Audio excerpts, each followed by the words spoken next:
Raj media நண்பர்களுக்கு வணக்கம். நம்மளோட பிக் பாஸ் நிகழ்ச்சியை பொறுத்தவரை லைவ் ஸ்ட்ரீம்ல நம்ம ப்ரோமோல பார்த்து அந்த சண்டை எல்லாமே நடந்து முடிஞ்சிருச்சு. சண்டைன்னு சொல்ல முடியாதுங்க. ஜெஃப்ரி ராணவோட கல்ல திருடிட்டு வர்றாரு. திருடின கல்ல திரும்ப வாங்குறதுக்காக ராணவ் வர்றாரு. அந்த இடத்துல ஜெஃப்ரி ராணவை தள்ளி விடுறாரு. அப்பந்தான் ராணவுக்கு இன்ஜுரி ஆகுது. ராணவ பொறுத்தளவுல அந்த இடத்துல வழியில கதறிக்கிட்டு இருக்காரு. வலிக்குதுடா, கையை அசைக்க முடியல அப்படிங்கிற சொல்லிக்கிட்டு இருக்காரு.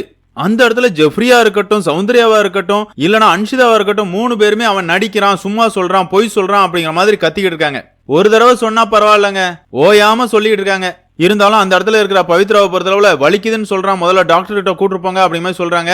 ராணவ டாக்டர் கிட்ட கூட்டு போறாங்க. அதுக்கப்புறமா ஒரு 5 நிமிஷம் வெயிட் பண்ணுங்க அப்படிங்கிற மாதிரி கன்ஃபெஷன் ரூம்ல இருந்து ராணவ திருப்பி அனுப்பிடுறாங்க.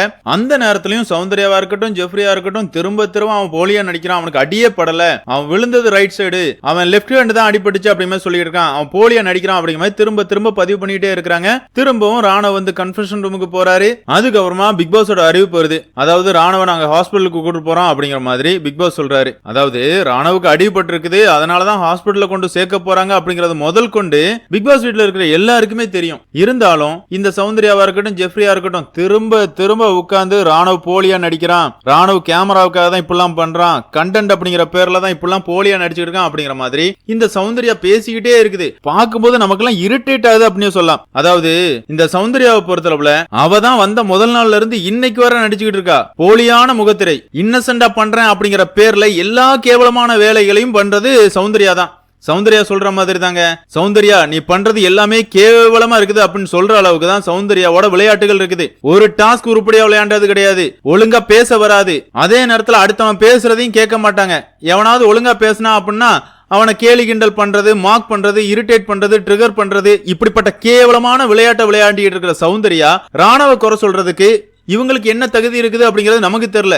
ஆமாம் தானங்க, சௌந்தர்யா என்ன கேம் ஒழுங்கா ஆடி இருக்காங்க, எந்த ஆணியும் புடுங்கினது கிடையாது. இருந்தாலும் இந்த இடத்துல உட்கார்ந்து ராணவ் போலியா நடிக்கிறான் அப்படிங்கிற மாதிரி பேசிட்டு இருக்குது. இதுக்கு பக்கத்துல இருக்கிற ஜெஃப்ரியும் ஆமா அடிப்பட்டா எனக்கு தெரியும், நான் தானே தள்ளி விட்டேன், நான் தள்ளி விட்டு ராணவ கை உடையுமா அப்படிங்கிற மாதிரி சொல்லிட்டு இருக்கான். அடையச்ச இதே நீதான்டா பொம்மை டாஸ்க்ல ராணவ நான் குத்தவே இல்ல அப்படின்னு சொன்ன, ஆனா நாங்க குறும்படம் பார்த்தோமே, ராணவ மூஞ்சிலேயே குத்திருப்பியே. அதாவது இந்த 2 எச்சைகளை பொறுத்தளவுல இவங்களோட திமிருக்கு காரணம் இந்த நிகழ்ச்சியோட ஹோஸ்ட் அப்படின்னு தாங்க சொல்லுவேன். பொம்மை டாஸ்க்லயே இந்த ஜெஃப்ரியா இருக்கட்டும், ரயானா இருக்கட்டும், 2 பேருக்கும் ரெட் கார்டு கொடுத்துருக்கணும், இல்லனா எல்லோ கார்டாவது கொடுத்து வார்ன் பண்ணிருக்கணும். எதுவுமே பண்ணாம விட்டாரு. அந்த திமிர்ல தான் இவெல்லாம் ஆடிக்கிட்டு இருக்கான். அது மட்டும் இல்ல, இந்த சௌந்தர்யாவோட இந்த கேவலமான திமிரான பேச்சுக்கு காரணமும் விஜய் சேதுபதி தான். வாரம் நிகழ்ச்சியை ஹோஸ்ட் பண்ண சொன்னா சௌந்தர்யாவுக்கு பிஆர் வேலையை பாக்குறது. சௌந்தர்யா உங்களுக்கு எவ்வளவு ரசிகர்கள் இருக்காங்க தெரியுமா? உங்களோட கியூட்டான ரியாக்ஷனுக்காகவே ரசிகர்கள் கோடிக்கணக்கான பேர் இருக்காங்க. இதெல்லாம் உனக்கு எதுக்கியா தேவையில்லாத ஆணி? வந்தியா அவ எவ்வளவு தப்பு பண்றா அதை பத்தி என்னைக்காவது கேட்டிருக்கியா? எல்லாரையும் மார்க் பண்றா, எல்லாரையும் கேவலப்படுத்துறா, கேலி கிண்டல் பண்றா, அதை பத்தி நீ கேட்க வேண்டியதானே? ஒன்னும் புடுங்கிறது கிடையாது. வந்த உடனே சூப்பர் சௌந்தர்யா பண்றத பாத்தீங்களா, சௌந்தர்யா பேசுறது பாத்தீங்களா, சௌந்தர்யாவோட கியூட் ரியாக்ஷனை பாத்தீங்களா, இப்படிங்கிற மாதிரி சௌந்தர்யாவுக்கு முழு நேர சொம்பாவே இருக்கிறது. இந்த திமிர்ல தான் சௌந்தர்யா அடுத்தவன் வழிய கூட உணராம அடுத்தவனை இழிவுபடுத்திக்கிட்டு இருக்கா. இப்படி இந்த 2 பேரை பொறுத்தளவுல முழுக்க ராணவ் போலியா நடிக்கிறான், அவனுக்கு அடியே படல அப்படிங்கிற பேசிட்டு இருக்காங்க. அந்த இடத்துக்கு ஜாக்லின் வர்றாங்க.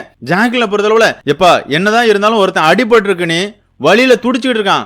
அந்த நேரம் நீங்க அவன் போலியா நடிக்கிறான், அவனுக்கு அடிப்படலன்னு சொல்லி கேலி கிண்டல் பண்றது ரொம்பவே தப்பு, இப்படிலாம் பண்ணாதீங்க அப்படிங்கிற சொல்றாங்க. இருந்தாலும் இவங்களை பொறுத்தளவுல இல்ல எங்க மனசுல தோன்றதை நாங்க சொல்லதான் செய்வோம், எங்க மனசுல தோன்றதெல்லாம் சொல்லக்கூடாதுன்னு சொல்றதுக்கு உங்களுக்கு ரைட்ஸ் கிடையாது அப்படிங்கிற மாதிரி ஜாக்லின்டையும் சௌந்தர்யா பேசிட்டு இருக்காங்க. அதாவது இந்த பிக் பாஸ் வீட்ல ராணவ் பல பைத்தியக்காரத்தனமான வேலைகளை பண்ணிருக்காரு. அவர் ஒரு பைத்தியம்னு சொல்லலாம். ஆனா இந்த பிக் பாஸ் வீட்ல திருந்தாத பைத்தியமா சௌந்தர்யாவா இருக்கட்டும், அருண் பிரசாதா இருக்கட்டும், 2 பேருமே இருந்துகிட்டு தான் இருக்காங்க. இவங்களை பொறுத்தளவுல பண்ற கேவலமான கேடுகட்ட வேலைகள் எல்லாமே பண்ணிடுறது. வீக்கெண்ட் ஆயிடுச்சுன்னா ரொம்பவே பாவம் அப்ராணி மாதிரி நிக்க வேண்டியது. என்னங்கடா போன வாரம் அருண் பண்ணாத கேவலமான வேலைகளாங்க. வீக்லி டாஸ்கே ஸ்பாயில் பண்ணாரு. முத்துக்குமாரனை மொத்தமா டார்கெட் பண்ணாரு.